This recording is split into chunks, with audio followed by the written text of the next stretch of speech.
full-time 2M snapper and part-time cricketer Virat Kohli.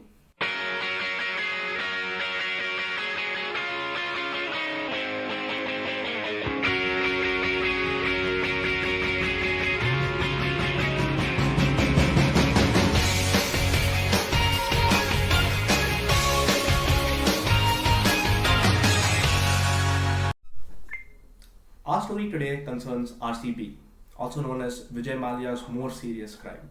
We'll talk about how a team got to a point where a 9,000 crore embezzler felt his image was truly getting tarnished by staying in there, the future of its prodigal captain, and what the IPL really is.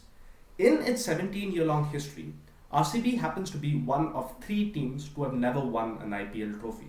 Don't get me misconstrued, they're still trailblazers and record setters in their own right. I mean, it takes a different breed of franchise to generate scorecards that look like they're straight out of stick cricket Premier League. Unsurprisingly, they also hold the record for the least runs scored in an innings. And I want to talk about this scorecard for a second. It takes statistically, on average, 90 seconds to switch batsmen after a wicket and 45 seconds after an over. This means if I've had 9 switches and 9 overs fully bowled, I've had 21 minutes of ads for around 30 minutes of actual batting, which means for every shot a batsman hit, the viewer had to watch 20 seconds of a 2M ad. But fringe performances aside, RCB has had a win percentage of less than half, have never won a finals, have come in the top 4 of the group stages once in the last 8 years, and are the only thing to disappoint 15-year-old emo fan Ramesh more consistently than his dating life.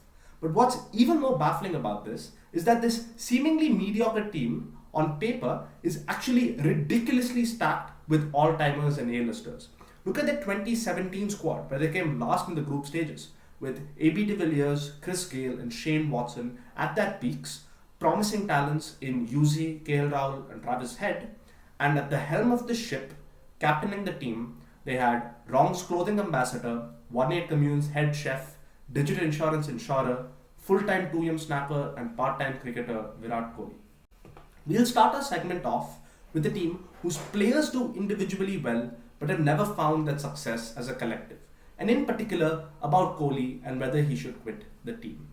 Because Kohli has had incredible personal success on the pitch. He's the IPL's leading run scorer, has a remarkable average of 38 even after 200 odd matches, is a 2-time Orange Cap winner, including the time he set the record for the most runs in a single season. And these are markedly good stats for someone in a team seeing a routine decline in fan support, performance, and appeal. It's like he's a cool biz in a pile of SRRs. And this just begs the question, is Himalaya getting carried by that one shop? And should they break away and start a kiosk elsewhere? Many players have publicly questioned Kohli's reasons to stay in RCB. One of the most vocal of them being legendary English cricketer Kevin Pietersen. I just want to point out that the last time an Englishman made decisions concerning Indian franchisees, they just took one over and then colonized the country for 90 years. But Pietersen and his supporters give 5 reasons as to why Kohli should switch. First off, the track record says it all. Kohli happens to be one of the only players to perform consistently well in a team that doesn't reciprocate. Clearly, the team dynamic does not exist, at least in terms of on-pitch contributions. Secondly, Kohli has accomplished almost everything that needs to be accomplished individually in the IPL. The only thing that he does not have under his belt is an IPL win, and many analysts suggest that chances of this are bleak if he continues in RCB. He's already cemented his spot as one of the best to do it, which means good individual batting performances don't add too much to his legacy as an IPL trophy win does. Thirdly, Kohli is an inspiring leader in capacities outside of the IPL.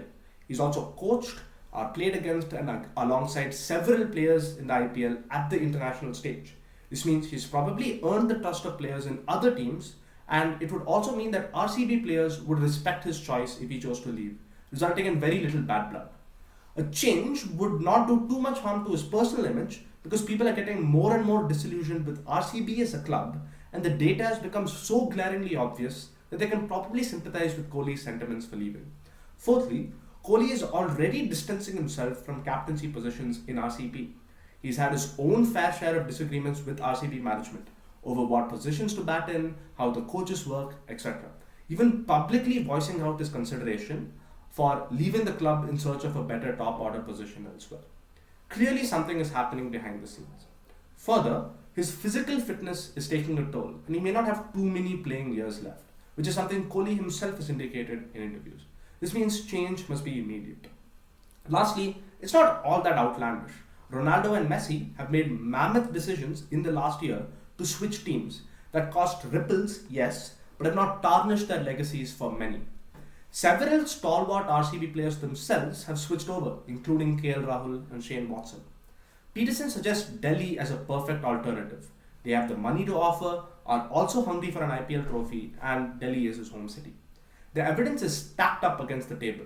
It shouldn't hurt Kohli from a pure utility perspective to switch. Why then does he still stick? Two arguments get floated around a lot. The first is this idea of hunger.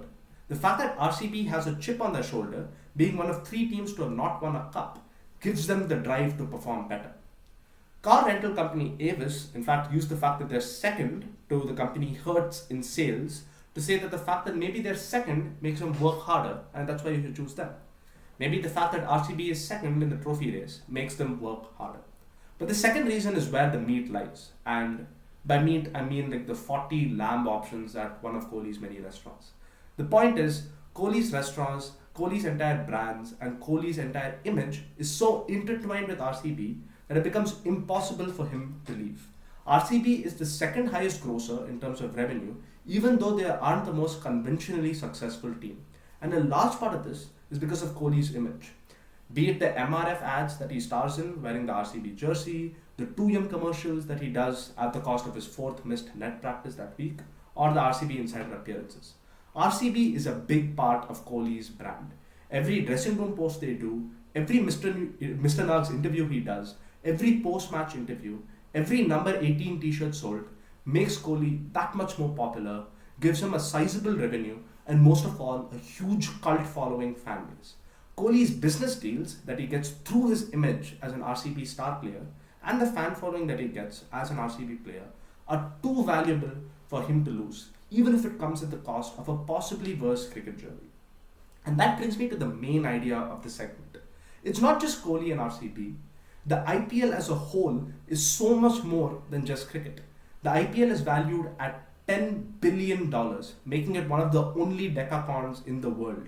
It garners 18,000 crore watch minutes per season on TV. And to put this in perspective, this is the equivalent of listening to Taylor Swift's entire discography front to back 150 million times, or in the words of a Swiftie, a Thursday afternoon. But this gives it incredible leverage over companies that want their ads out there, who often end up shelling 30 crores for a single ad placement. Streaming rights result in a lot of business power play behind the scenes. A lot of politicians and powerful businessmen have huge stakes in these teams, giving it a slight political angle because their face is now associated with the team. Sometimes their companies sponsor the team. CSK in fact gave $500,000 to fund DMK's campaigns in Tamil Nadu. Every ad that you see, every interview that you watch, every Paytm most runs scored in between the 20th and 24th minute award that a player gets has a lot of calculated political and business decisions behind it. Because the IPL is not just a cricket tournament. They're back-to-back ads on YouTube that you get at the beginning of a video.